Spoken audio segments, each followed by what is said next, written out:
So guys, welcome back sa ating channel, Dr. J, internist and cardiologist. Question ako sa inyo. Have you tried fasting? So nagawa na ba ninyo na hindi kumain ng mas matagal na oras? So alam mo yun, gutom na gutom ka na. Gustong gusto mo nang kumain. Na? Pero kailangan mo mag-fasting. So others do it religiously. So yung sa Ramadan, yung ating mga kaibigang Muslim, from sunrise to sunset, walang food yan. Diba? And then, sa Catholic naman, kapag Good Friday, nagpa-fasting. And, yung mga gustong pumayat, diba? Yung mga sana all pumayat, nagpa-fasting. They call it intermittent fasting. So, kayo, na-try na ninyo? So, today, sa topic natin, sa video natin, is we will talk about fasting. Ano ba ang fasting? Ano ba ang effect ng fasting sa katawan natin? Maganda ba siya? Good ba o bad ang fasting? Sabi ng iba, masama daw mag-fasting. Kaka-ulcer ka. So, pag-uusapan natin yan. And, sino yung mga pwede mag-fasting at hindi pwede mag-fasting? So again, pag-usapan natin yan. Dr. J po, ang inyong internist and cardiologist.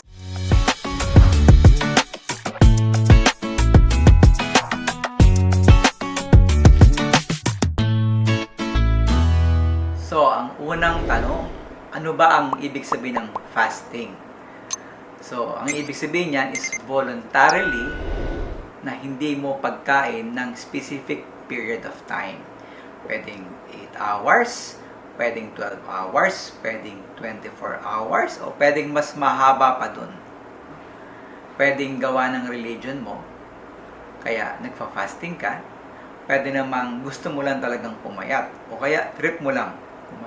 Walang basagan ng trip. Gusto ko mag-fasting eh. No? So, pag hindi pagkain ng period of time, na voluntary, hindi yung puwersahan. So, that is we call fasting.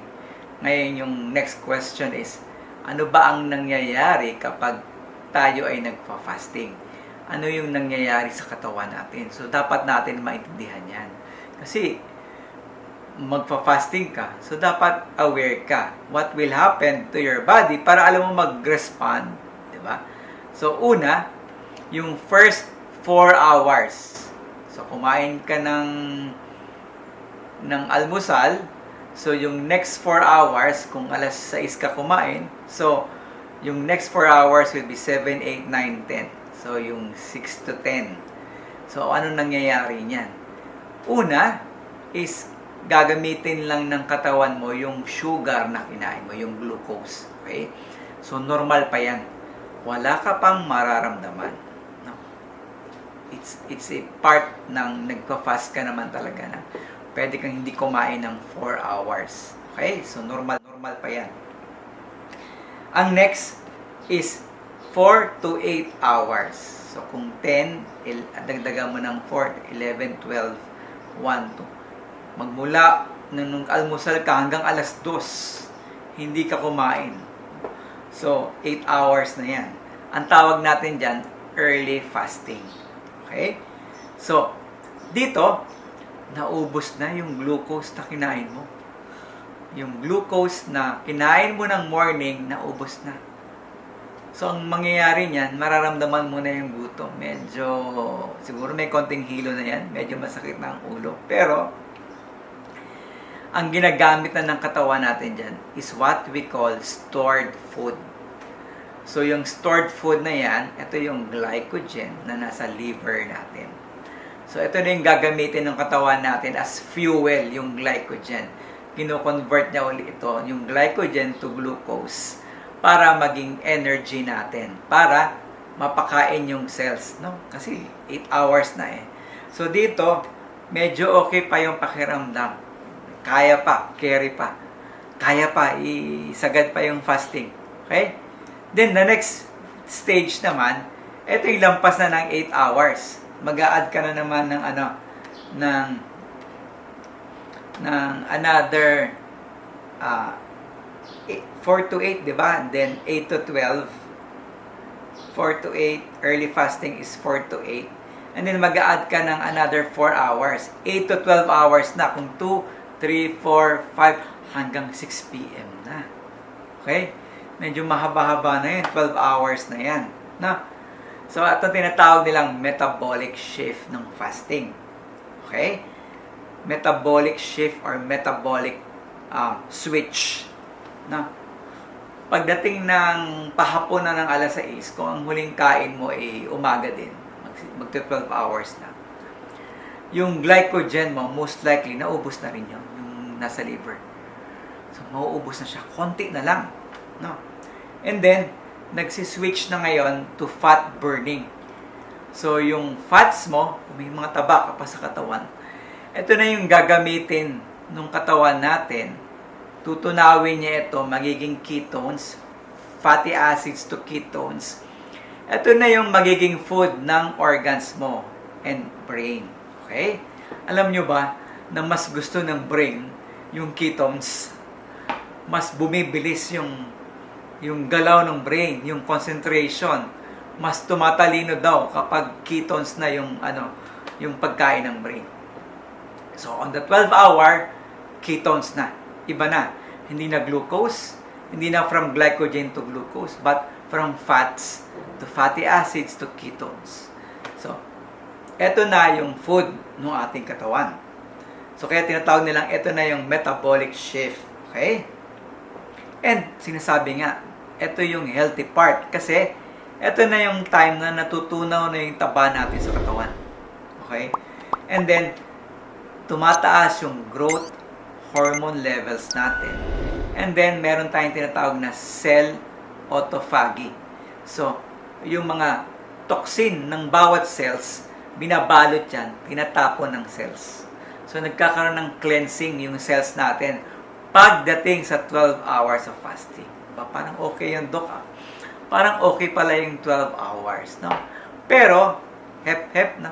Ang fasting ay hindi para sa lahat. No? So, mamaya pupunta tayo dyan. So, yun yung benefits ng fasting on the 12 hour. Then next, medyo sinagad mo pa. Instead na kakain ka na, nagdagdag ka pa ng 12 hours pa bago kumain. So, 24 hours ka na. Ang tawag na nito, deep fasting. Kasi, instead na kumain ka ng 6 p.m., kaya ko pa. So, nagmagdamag pa. Umabot pa ng alas 6 kinabukasan. So, naka 24 hours fasting ka na. So, ito na yung yung deep fasting, 12 to 24 hours. Ito, full ketosis na yan. So, lahat na ng food ng katawan mo, from ketones na yan. Yung hinga mo, parang acidic na yan. Amoy acetone na. Okay? Yun na yung amoy. Kaya, malalaman mo kung nag-fasting, amoy acetone na. Ito na yung maximum fat burning. Talagang sinusunog na lahat ng taba mo niyan. And then, nagkakaroon ng cellular repair. Tinanggal yung toxin, nagkakaroon ng repair yung cells mo. So, ang sabi nga enhanced mental clarity. Kasi yung ketones, gusto ng brain yan. Parang mas lumilinaw ang pag-iisip. No? Pero hindi sa lahat yun, ha? May mga subset lang ng ating mga ng people that will have that mental clarity during fasting. And then, hindi ka pa nakontento. Alas 6 na ng umaga, hindi ka pa rin kumain.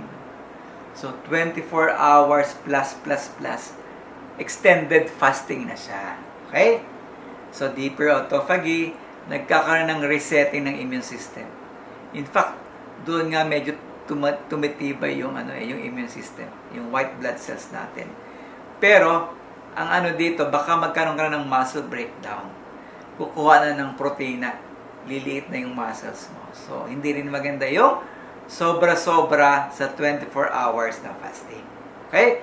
So, ito yung nangyayari sa katawan ninyo kapag nag-fasting. So, ang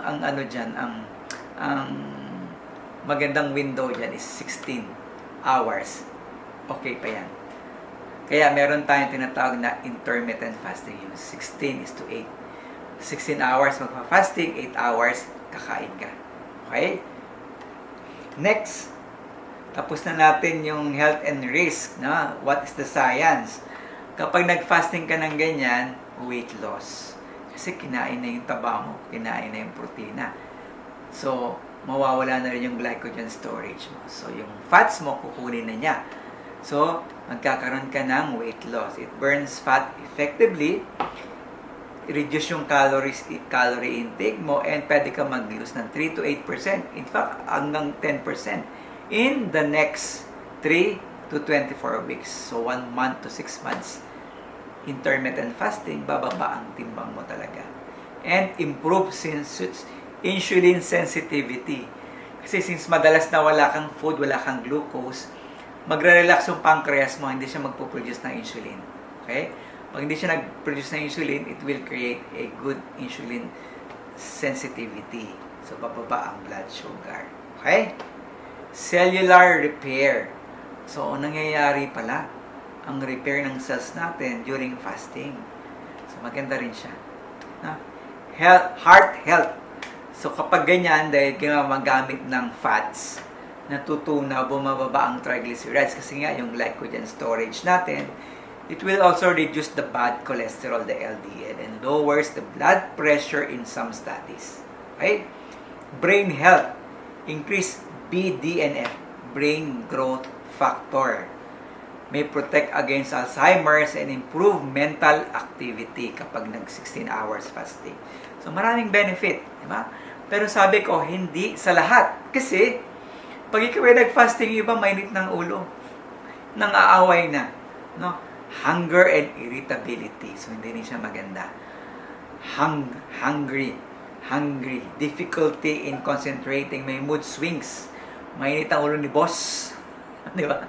So, ganyan. Nutrient deficiency. Kung wala kang enough nutrients sa katawan, magkakaroon ka ng nutrient deficiency. Lalo kung lagi ka nagpa-fasting. Muscle loss. Pag sumobra ka sa 24 hours, lilit na yung muscles mo. Binge eating. Dahil nag-fasting ka, babawiin mo ngayon yan. Kakain ka ng madami. So, hindi rin siya maganda. Di ba? Hormonal issues. Magkakaroon ng problema sa menstruation. Di ba? Fertility problem. Thyroid issues. So, importante din yan. Energy crashes. Bigla naglo-lowbat. So, importante. No?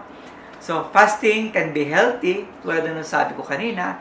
But fasting can also have a bad effect on your body. So, you should balance fasting.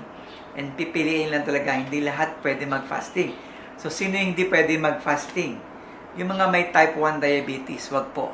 Bawal po. Magkaka-acidosis kayo lalo. No? Yung mga may type 2 diabetes na umiinom ng gamot regularly, huwag magpa-fasting. Kasi mag-hypoglycemia naman.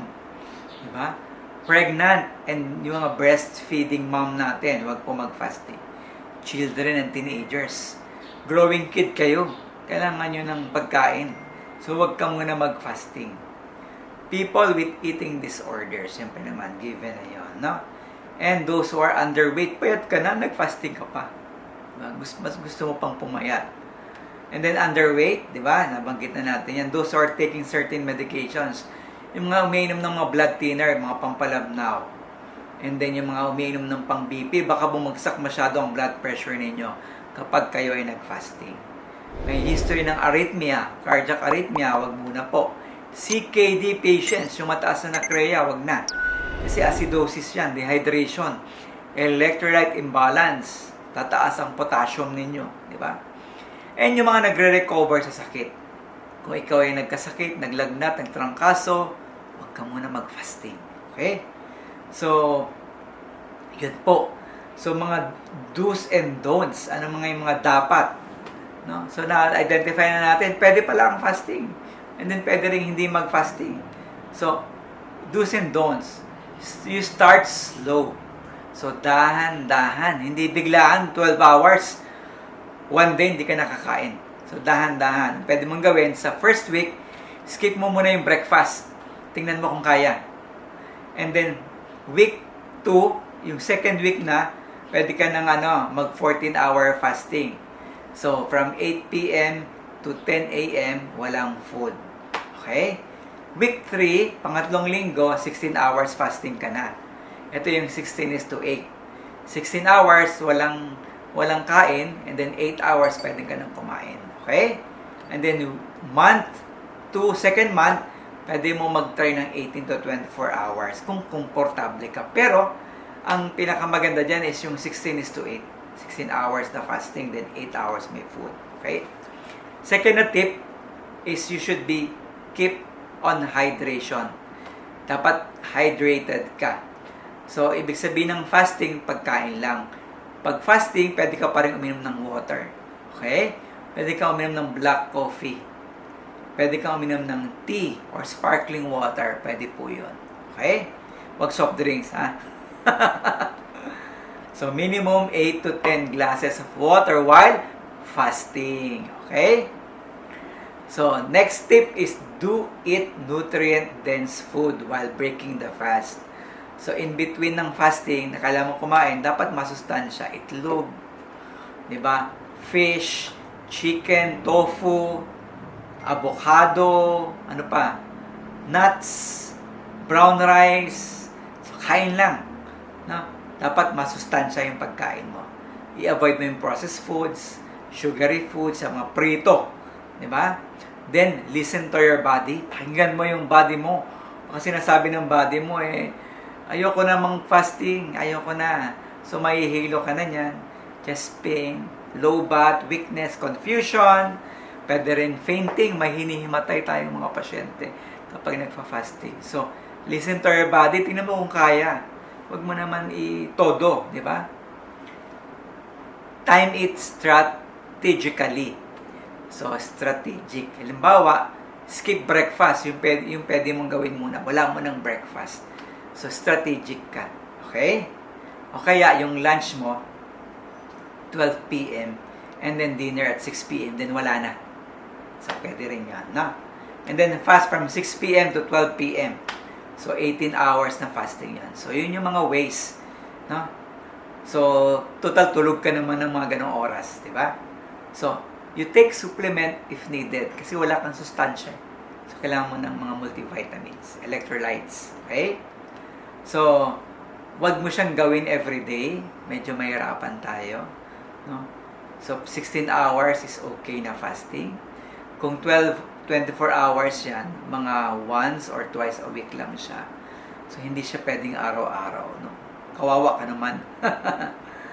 Don't over-exercise kapag nagpa-fasting ka. Walking lang po pwede na po. No? Don't binge eating after fasting. So, after fasting, nasa samgyup na, eat all you can. So, iwasan ninyo yun, no? And don't ignore the warning signs. Kung may hilo, irritable ka na, di ba? May mga pumapangit na yung cycle ng menstruation mo. Na-obsess ka na sa pagkain, so stop mo na yung fasting mo, no? And then, don't use fasting as punishment, no? Dahil pinaparusahan mo yung sarili mo, hindi ka kumakain. No? Huwag ganun. Huwag ganun, Mars. Okay? So, recap lang tayo. So, maraming benefits po ang fasting. It can make you lose weight. It can make insulin sensitivity, cellular repair and growth, heart health, di ba? Bababa ang cholesterol at blood pressure. Brain health, mas gumaganda yung ating concentration.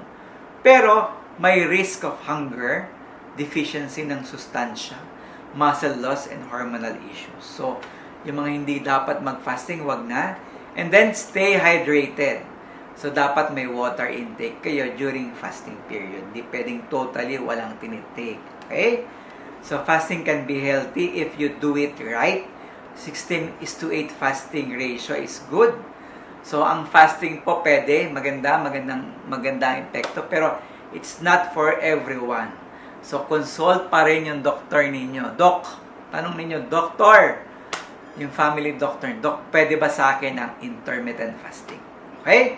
So, I hope may natutunan na naman kayo kay Dr. J sa ating 365 days to healthy 2026. Again, Dr. J po ang inyong intermittent